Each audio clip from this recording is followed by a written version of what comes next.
Dr. Hawkins, we're working on a new project. Exciting. Yeah. This book, oh, I gave it away. This book Yeah. is different than anything you've authored before. You've written a lot of books. Yeah. What prompted this? Why do we need this book? Need. And thank you for allowing me to join you in this. Dr. Hudson, it's my honor, actually. So, I mean, you've been doing the core for a long time with me.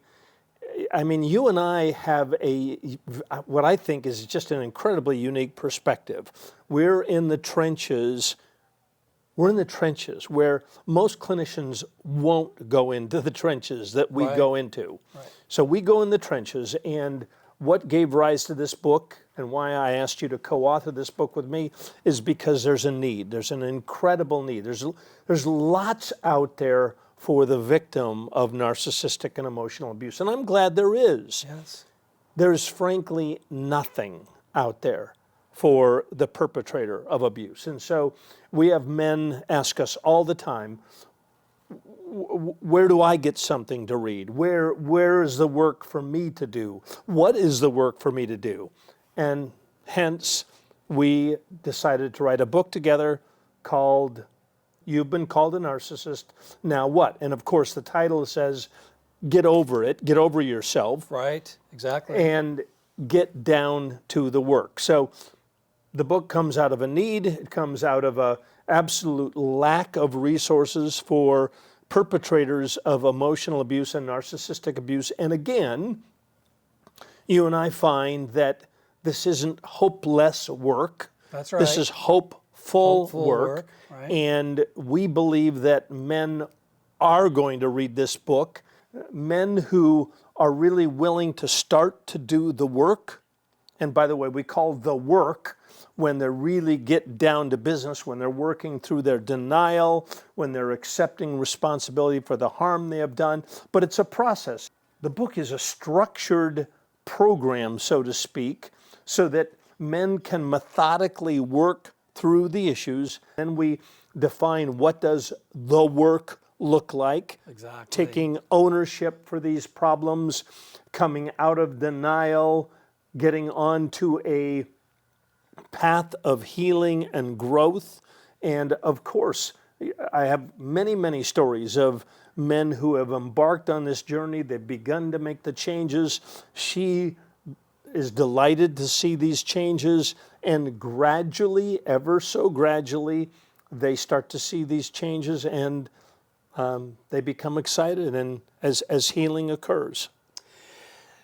I think you've probably encountered the same thing, but one question I get is from the guys themselves, who will say, you point me to this book or that book, and it's all about her and the pain that she has, and they've actually asked for this book. That's right. The men that we encounter through our work, through the core program, who said, where's the book for me? There's a hunger out there, Dr. Hudson, and I mean, obviously we wouldn't write something if there wasn't a hunger, if there wasn't a need. I mean, we're scratching an itch. We're dealing with something that it's just, there's a groundswell of interest and energy. There's a lot of talk about narcissism, and in my opinion, there's an epidemic of emotional abuse and narcissistic abuse. So, I mean, all we're doing is saying, look, we recognize the problem out there. We recognize that men need a structured, skill-based program, and our book offers just that. Dr. Hudson, what do you really hope that people who grab this book, what will they take away from it? A couple of things.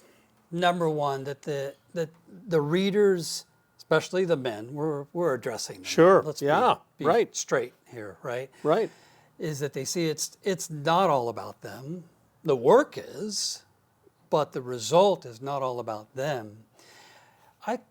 I talk a lot about, and we've written in the book about the difference between pride and humility. Yeah. And I share with the guys in core, I wonder what your sense is on this. Kind of a trick question, but is there such a thing as darkness? Oh, yeah. Absolutely not. Not? No?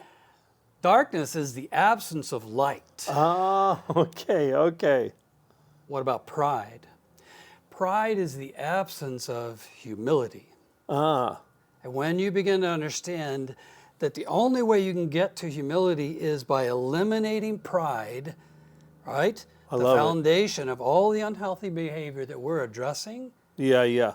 that's an epiphany. It's all fueled by pride, isn't it? Absolutely. So much of their destructive patterns are fueled by pride and a tenacity to hold on to the path that they're on. With a death grip. And we want to shake them out of that. Right.